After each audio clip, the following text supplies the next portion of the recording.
امام مالک نے خبر دی، انہیں سمی نے، انہیں ابو صالح نے اور انہیں ابو ہریرہ رضی اللہ عنہ نے کہ نبی کریم صلی اللہ علیہ وسلم نے فرمایا، شہید 5 قسم کے ہوتے ہیں: طاعون میں ہلاک ہونے والا، پیٹ کی بیماری میں ہلاک ہونے والا، ڈوب کر مرنے والا، دب کر مر جانے والا، اور اللہ کے راستے میں شہادت پانے والا۔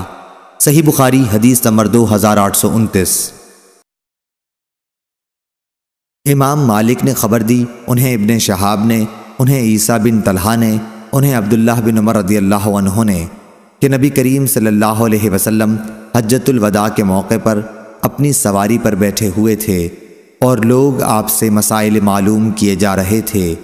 ایک شخص نے کہا، حضور مجھ کو معلوم نہ تھا اور میں نے قربانی کرنے سے پہلے ہی سر منڈا لیا۔ آپ نے فرمایا، اب قربانی کر لو، کوئی حرج نہیں۔ دوسرا شخص آیا اور بولا، حضور مجھے خیال نہ رہا اور رمی جمار سے پہلے ہی میں نے قربانی کر دی۔ آپ نے فرمایا، اب رمی کر لو، کوئی حرج نہیں۔ اس دن آپ سے جس چیز کے آگے پیچھے کرنے کے متعلق سوال ہوا، آپ صلی اللہ علیہ وسلم نے یہی فرمایا، اب کر لو، کوئی حرج نہیں۔ صحیح بخاری حدیث نمبر 1736۔ حمام بن یحییٰ نے بیان کیا، ان سے قتادہ نے کہ میں نے انس رضی اللہ عنہ سے پوچھا کہ نبی کریم صلی اللہ علیہ وسلم نے کتنے عمرے کیے تھے؟ تو آپ نے فرمایا کہ 4۔ عمرہ حدیبیہ ذی قعدہ میں، جہاں پر مشرکین نے آپ صلی اللہ علیہ وسلم کو روک دیا تھا، پھر آئندہ سال ذی قعدہ ہی میں ایک عمرہ قضا جس کے متعلق آپ صلی اللہ علیہ وسلم نے مشرکین سے صلح کی تھی، اور تیسرا عمرہ جعرانہ جس موقع پر آپ صلی اللہ علیہ وسلم نے غنیمت غالباً حنین کی تقسیم کی تھی۔ چوتھا حج کے ساتھ میں نے پوچھا، اور حضرت صلی اللہ علیہ وسلم نے حج کتنے کیے؟ فرمایا کہ 1۔ صحیح بخاری حدیث نمبر 1778۔ امام مالک نے خبر دی، انہیں نافع نے اور انہیں حضرت عبداللہ بن عمر رضی اللہ عنہ نے کہ رسول اللہ صلی اللہ علیہ وسلم جب کسی غزوہ یا حج و عمرے سے واپس ہوتے تو جب بھی کسی بلند جگہ چڑھاؤ ہوتا تو 3 مرتبہ اللہ اکبر کہتے اور یہ دعا پڑھتے، اللہ کے سوا کوئی معبود نہیں، وہ اکیلا ہے، اس کا کوئی شریک نہیں، ملک اسی کا ہے اور حمد اسی کے لیے ہے، وہ ہر چیز پر قادر ہے۔ ہم واپس ہو رہے ہیں توبہ کرتے ہوئے، عبادت کرتے ہوئے، اپنے رب کے حضور سجدہ کرتے ہوئے اور اس کی حمد کرتے ہوئے۔ اللہ نے اپنا وعدہ سچا کر دکھایا، اپنے بندے کی مدد کی اور سارے لشکر کو تنہا شکست دے دی۔ فتح مکہ کی طرف اشارہ ہے۔ صحیح بخاری حدیث نمبر 1797۔ خالد نے بیان کیا، ان سے اکرمہ نے اور ان سے ابن عباس رضی اللہ عنہ نے بیان کیا کہ جب نبی کریم صلی اللہ علیہ وسلم مکہ تشریف لائے تو بنو عبد المطلب کے چند بچوں نے آپ صلی اللہ علیہ وسلم کا استقبال کیا۔ آپ صلی اللہ علیہ وسلم نے ایک بچے کو اپنی سواری کے آگے بٹھا لیا اور دوسرے کو پیچھے۔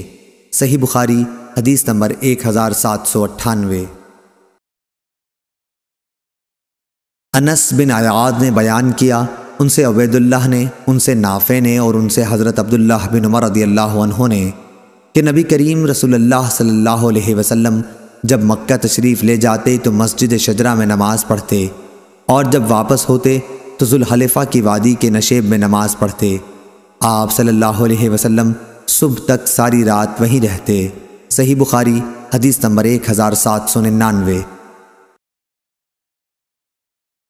اسحاق بن عبداللہ بن ابی طلحہ نے بیان کیا، ان سے انس نے بیان کیا کہ رسول اللہ صلی اللہ علیہ وسلم سفر سے رات میں گھر نہیں پہنچتے تھے، یا صبح کے وقت پہنچ جاتے تھے، یا دوپہر کے بعد زوال سے لے کر غروب آفتاب تک کسی بھی وقت تشریف لاتے۔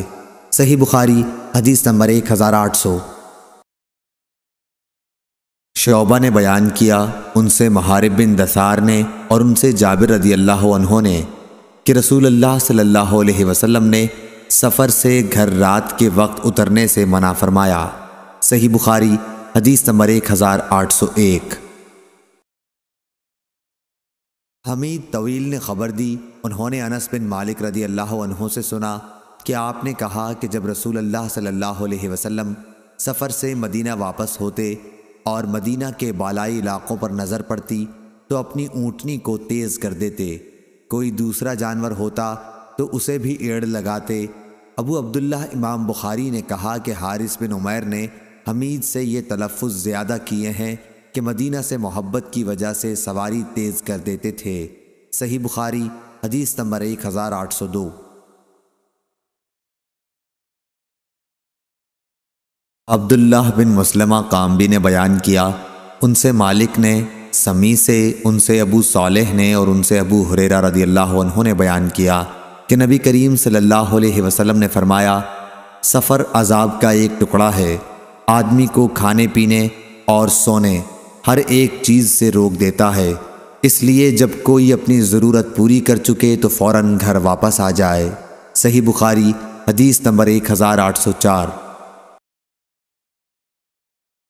زید بن اسلم نے خبر دی، ان سے ان کے باپ نے بیان کیا کہ میں حضرت عبداللہ بن عمر رضی اللہ عنہ کے ساتھ مکے کے راستے میں تھا کہ انہیں اپنی بیوی صفیہ بنت ابی عبید کی سخت بیماری کی خبر ملی اور وہ نہایت تیزی سے چلنے لگے۔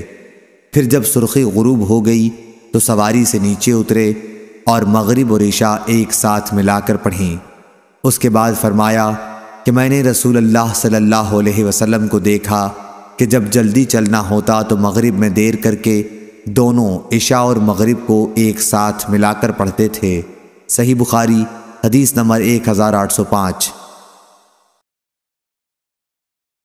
سالم نے خبر دی، کہا کہ ابن عمر رضی اللہ عنہ فرمایا کرتے تھے، کیا تمہارے لیے رسول اللہ صلی اللہ علیہ وسلم کی سنت کافی نہیں ہے کہ اگر کسی کو حج سے روک دیا جائے تو ہو سکے تو وہ بیت اللہ کا طواف کر لے اور صفا اور مروہ کی سعی، پھر وہ ہر چیز سے حلال ہو جائے جہاں تک کہ وہ دوسرے سال حج کر لے، پھر قربانی کرے، اگر قربانی نہ ملے تو روزہ رکھے۔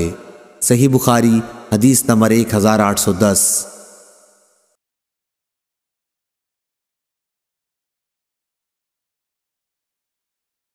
سفیان ثوری نے بیان کیا، ان سے منصور نے، ان سے ابو حازم نے اور ان سے ابو ہریرہ رضی اللہ عنہ نے بیان کیا کہ رسول اللہ صلی اللہ علیہ وسلم نے فرمایا، جس نے اس گھر کا حج کیا اور نہ شہوت کی فحش باتیں کی نہ گناہ کیا تو وہ اس دن کی طرح واپس ہوگا جس دن اس کی ماں نے اسے جنا تھا۔